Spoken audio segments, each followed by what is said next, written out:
Hello there, lovely people. It's Alex from Nintendo Life here, and today we're going to be looking at the top 10 worst incidents of films that are adaptations of video games. I want to clarify that we're specifically looking at films that are direct adaptations of video game franchises, not films that, take a lot of inspiration from them, like Scott Pilgrim vs. the World and Ready Player One. They have a lot of video game influence, but they're not actually adapted from a particular video game series. We are also going to be looking at these in no particular order because when you get down to this level, it's kind of tricky to rank them. But anyway, that's more than enough waffling. Let's dive right into things.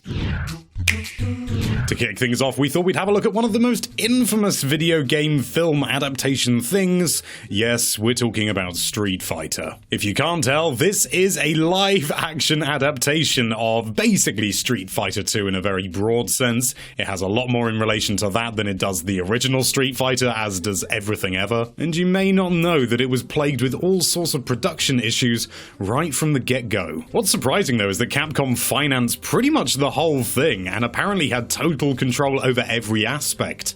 So either Capcom has terrible taste, or something else went wrong. The whole thing is a complete ham fest. I mean, it is entertaining in its own right, but if you call it a good film, we have to agree to disagree. And something I didn't know until I started doing this video, there was actually a sort of a sequel in many ways. I mean, I don't know if it's a direct sequel to the film, because I haven't seen this, I've only just heard about it, but it's called Street Fighter: The Legend of Chun-Li, and it looks appalling. This thing came out in 2009. But if all you want is a bit of a giggle and something loosely based on a video game you may well love, Street Fighter's a laugh, but for all the wrong reasons.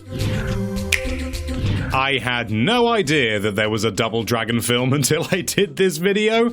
I mean, I'm pretty sure I know the rest of the list, but Double Dragon, really? This is unsurprisingly an adaptation of the game Double Dragon, if you can believe it, and came out in 1994.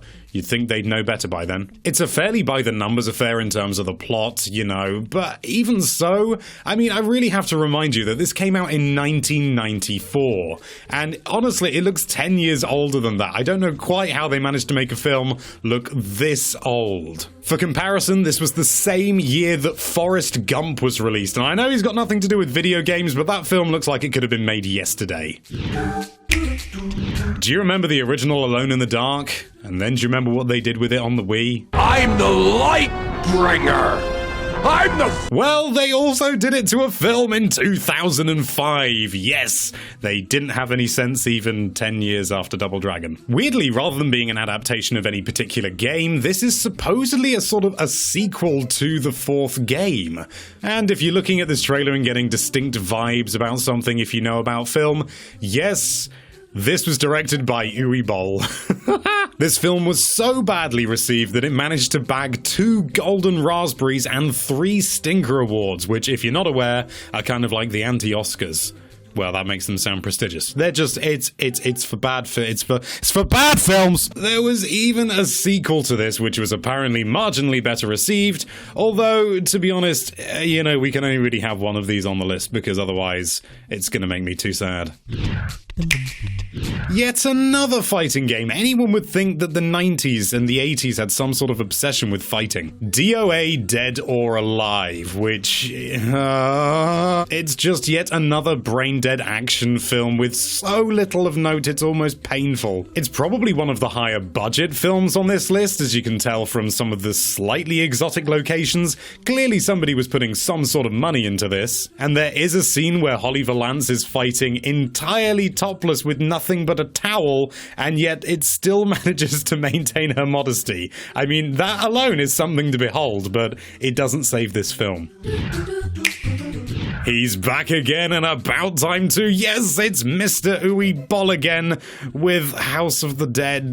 This one gained a certain amount of notoriety in the past couple of years, just I think simply because there was sort of a resurgence. People found it and thought, hey, this film's terrible, and you know what? They were right. If you've played House of the Dead, you'll know that it involves using a light gun to shoot zombies in a sort of an on-rails shooter kind of thing. It's a very classic game. It's good. It's really good. This film, however, basically strips all of that back and does absolutely nothing with the source material. I mean, seriously, there's like a couple of references to the video games, and then like at the end, I suppose they're technically in a house and they're shooting zombies, but the rest of it is complete nonsense. I'd almost go so far as to say it's not even one of those films that's so bad it's good. It's just so bad it's bad. Hey, you know Breaking Bad? You know Aaron Paul? He's a pretty cool guy. Did you know he was in Need for Speed? The film? I don't quite know what happened with all the direction in this film, but the acting is absolutely atrocious. I mean, you have to give it props. It's better than House of the Dead in the sense that it actually features a lot of cars, and the game features a lot of cars. It's definitely taking some notes out of the Fast and Furious franchise, but whilst Fast and Furious never really took itself too seriously overall, it had its serious moments, but even so, it was still a little bit tongue-in-cheek, wasn't it? This one, this really tries to take itself seriously in the Need for Speed film. Just let that sink in. This is one I even remember watching in the cinema, and I really don't know why. Angelina Jolie stars in Lara Croft Tomb Raider as Lara Croft the Tomb Raider in Lara Croft Tomb Raider. I've got to say, I was young at the time, so I maybe didn't know any better, but I was genuinely convinced by Jolie's British accent. It really wasn't that bad. Sadly, that's about the strongest thing the film has going for it, except Mr. Chris Barry. It plays on a lot of the quote-unquote British stereotypes that you expect from this sort of thing, but even its light-hearted humour, which is sometimes even passable, is not really enough to make this film really great. It is without a doubt one of the stronger films on this list, but even so, it's still not a great film. Like, you can watch it and it's weirdly hard to keep track of what's going on, which is not good for something that's just meant to be a little bit of mindless humor and action. More to the point, it takes too bloody long to even get her in a tomb. Having said that, it's the last thing I saw Chris Barry in, so go and watch it. Oh, I remember growing up with the original Mortal Kombat film from 1995. Back then I thought, hey, this is pretty damn cool, and now I know better, but even so, it's got a hell of a catchy tune. Imagine my surprise then when about, I don't know, maybe 5 years ago or so, I found out that there was a sequel to it, and apparently it was even worse. And I mean, the original wasn't great, but it was light years ahead of this piece of something. The special effects, and I mean, if you can even call it CG, is laughably dated by comparison now. I mean, again, you know, there's a weird charm to it because it is so dated, but even so, it's still slightly painful on the eyeballs. It does still have that classic track though.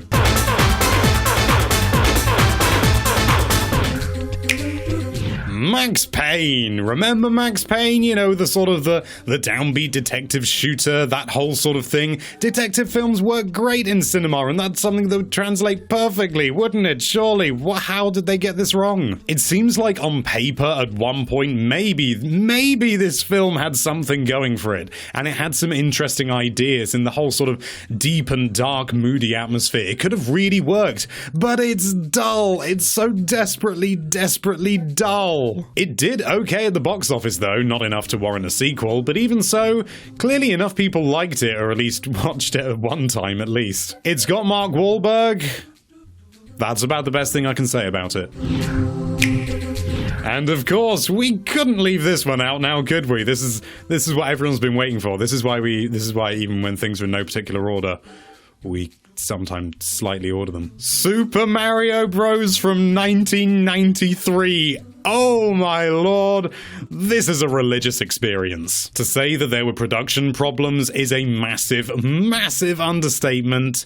To say that there were production problems is a massive understatement. If you look deeper into the history of the film, at certain points it actually had a really interesting idea. And I'm not going to go into too much detail here, but it was a lot darker, a lot moodier, more sort of, I don't want to say noir, but more noir than what we got. The script was rewritten so many times that the finished product is completely incomprehensible. At least, well, it's bad. Some of the design choices are insufferably terrible, like the Goombas.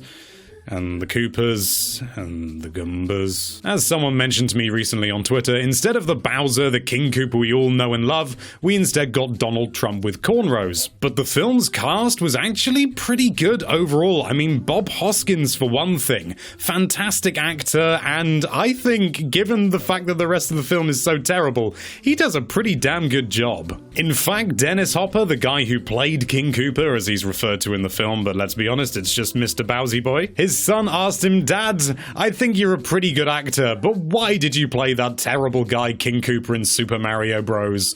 To which Hopper replied, "Well, Henry, I did that so you could have shoes." And then his son responded, "Dad, I don't need shoes that badly."